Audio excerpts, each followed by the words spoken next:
अरे घंटा जीत गईला। वहाँ सास बहू के पाठशाला चालू हो गई बा। हाँ, चले जाओ पूरे गांव में बता दिया जाओ। चले जाओ चले जाओ चले जाओ। चाचा, अरे चाचा, सास बहू के पाठशाला चालू हो गई बा। अरे भैया, सास बहू के पाठशाला चालू हो गई बा। अरे चाचा, सास बहू के पाठशाला चालू हो गई। सावधान सावधान, सास बहू के पाठशाला शुरू हो गई। सावधान सावधान, सास बहू के पाठशाला शुरू हो गई। सावधान सावधान, सास बहू के पाठशाला शुरू हो गई। सावधान सावधान, सास बहू के पाठशाला शुरू हो गई बा। सावधान सावधान, सास बहू के पाठशाला शुरू हो गई बा। सावधान सावधान, सास बहू के पाठशाला शुरू हो गई। सावधान सावधान, सास बहू के पाठशाला शुरू हो गई। का हो काका? का भइला? काहे भाई भाई ऐसा चिल्लाता रे? अरे तो के पता नहीं खे, सास बहू की पाठशाला शुरू हो गई बा। सावधान सावधान, सास बहू की पाठशाला शुरू हो गई बा। इस सतरंगिया नौरंगिया दोनों गांव के टेंशन दे देले बाड़ी सन। अरे चाचा तो जाए दा ना, हमार का टेंशन बा? के बा हमार? न माई न मेहरारू।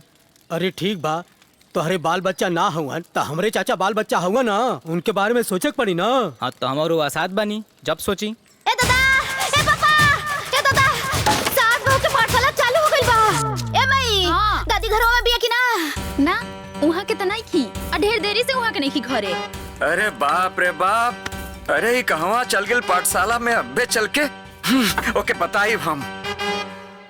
ए माई, 2 गो खेत पटा देले बानी, 1 गो खेत खाली बाकी रह गइल बा। अब ओहू के हम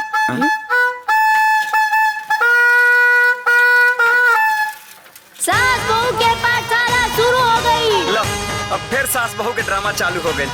ड्रामा नहीं खे, बीपत बोल बीपत। रे माई, देखता चिंटुआ के माई बिया के ना घरे। दुल्हीन, ए दुल्हीन, अरे हमार बात कान खोल के सुन ले लोगन। यदि पतो तनिको अनाप शनाप बोले ना, हाय ताया तो खींच के मुंह पे मारे थप पते, उनका मुंह टेढ़ हो जाए जल्लू।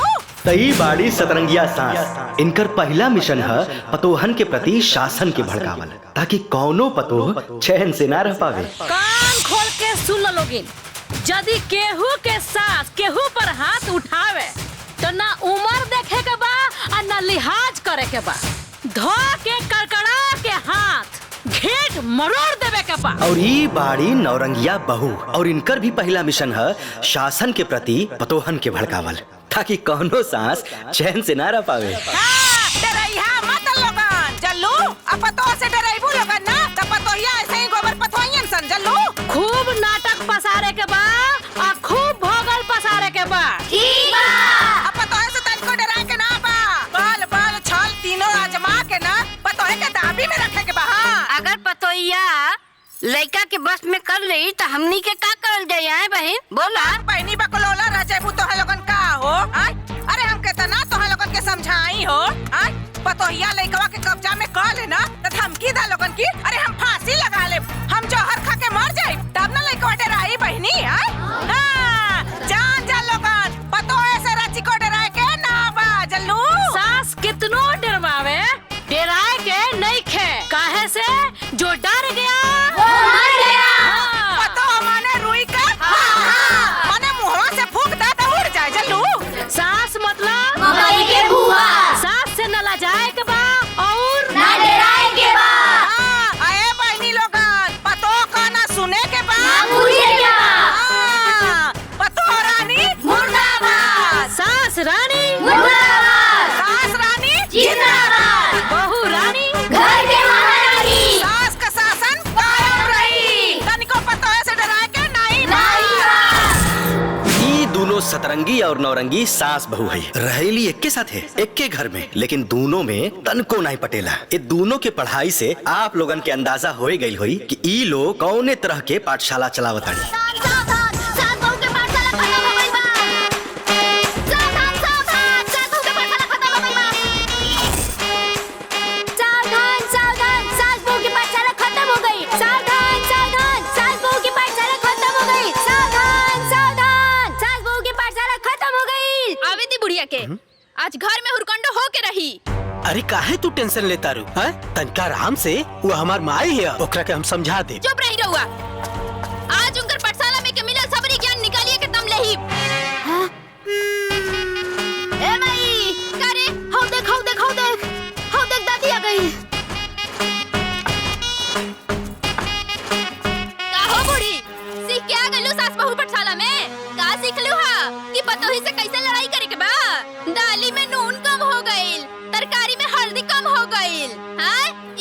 सीख के आइलू हा? सतरंगिया से 7 रंग सीख के आइलू हा? अरे ए माई औ देखा आ गईली महारानी। का रे कहाँ से आ रहल बाड़ू? गुलछर्रा उड़ा के नौरंगिया के साथे मिल के नैन मटक्का करत फिरत बाड़ू हैं? केकरा से पूछ के? ना केहू से पूछे के न जाचे के, जब मन करता मुंह उठा के चल देता रू। ले आज तो तोरा के हम मार के। अरे बुढ़िया तू ढेर बोलता रे, आज तोरा के बतावता नहीं तो रोक तोरा के। का रे बुढ़िया, तोहर हाथ तोड़ के तोहर हाथ में दे दे और जो हम टपर टपर बोलत आड़ू ना उ सब बोलन निकाल दे। अब तोहर शासन ना चली। सारे चोर रहे पापी सारे। तोहरा मटका ही झाड़ दे, मटका खल के तोप दे सर को। जवन तू बहुत बोला था बार बार तो का हम बताई थे।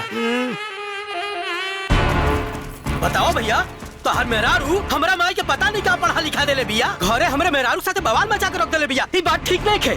हाँ हमरो मेहरारू दिन रात तोरे मेहरारू के संगे खेतानी करतिया। ई बात ठीक नहीं है। कुल बुझाता नहीं सर हम। तोहर रेडियो कौन स्टेशन पकड़ो तो हमके ना मालूम। हाँ सारे हमरे सीधी सादी मेहरारू के बदनाम करता रे, हमारा दुश्मन लोगों से मिलके रे। फुटानी भाई अपना मेहरारू के समझा दो। का जाने कौन पाठ हमारे मेहरारू के पढ़ले बिया कि हमार मेहरारू हमारा माई के मार के हाथ तोड़ देले बिया। ये ठीक बात नहीं खे। अरे बाप रे बाप, इतना जोर से मरले बिया कि हमार हाथ उठत नहीं खे। ए फुटानी चाचा, तोहरा मेहरारू के चक्कर में हमने के मेहरारू बिगड़ गल बिया, समझला? हाँ। ठीक नहीं के होत बता देता नहीं। ए सिपाही भाई, हम सब बुझाता नहीं। तू ककरो कंधा पे चढ़ के बंदूक चलावताड़ा। ये सब हमारा दुश्मन के चाल है। बतावा हमार गाय जैसन मेहरारू के तू लोग बदनाम करे के साजिश रचताड़ा। सारे ए मोटका बाबूजी, दुश्मन के का कहले हरे? अरे दुश्मन नंबर 1 हमार मोटका बाप। सारे दुश्मन रुका बताइए पर। हम कहा था बाबू जी फाड़ दे। अरे तो क्या काटा हमारी स्पीड ज्यादा बोला जी बता दे थे। चुप सारे। का हो गइल? अरे का भेल जी? हां आ बाबू, अब हमरा के पता चलल कि दोनों जने के खड़ी यंत्र चल रहल बा। अच्छा और तू सारे हमारे पीछे सारे साजिश रचत तोरा और तोहर मेहरारू। ए बाबूजी चुप करी। हां रउआ अम्मा जी मिल के पूरा गांव में का गुल खिलाओ तनी हमरा सब मालूम है। अरे छुट्टी देख का बोल भी रे? हां तेरे मुंह पर बाबूजी अपना मेहरारू हमरा माई के समझाला। अच्छा करत ठीक ना होई। अच्छा अगर पतो है इज्जत से बात कर। अरे इज्जतदार मत हो के चाहिए। आइला बड़ा बोले वाला तो हूं। ए बुढ़ियो, अरे पूरा गांव तेरा पर थुकता हो, पूरा गांव। हमारे पर गांव का थुकी तोरे उतरता ही गांव तो के थुके लगल। आइलो है बोले बड़े तू है। अरे सारे हमारा मेहरारू को पूरा गांव बीआईपी कहत हो और तय सारे कहत हमारा मेहरारू बुढ़िया। ए बुढ़वा मटका, तब पूरा गांव तो का कहला बीबी के गिल्ला। बीबी के गुलाम। ये देखा बुढ़वा पगला गई। बीबी के गुलाम। हाँ सारे, हाँ बुढ़िया। जी गला सा निकाल। सारे का काट डाल। अब भी लेके आवत नहीं। कैसे कर सारे दौड़ा के काट। अरे मटका बाबूजी फाड़ दे बा। ले जी ले मार।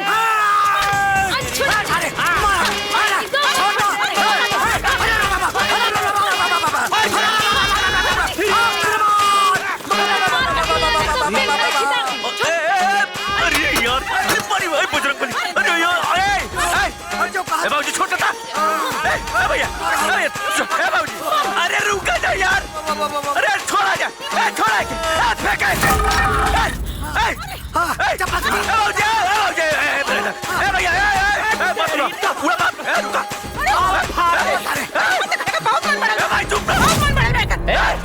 माई के देखा है तनी गर्मी बा। अरे चुप रहा रे, गोल लगा तनी चुप।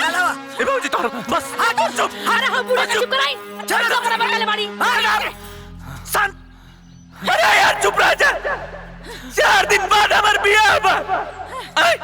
अरे हमार ससुराली वाले का सोचे सन हमने कुछ इज्जत बाकी ना।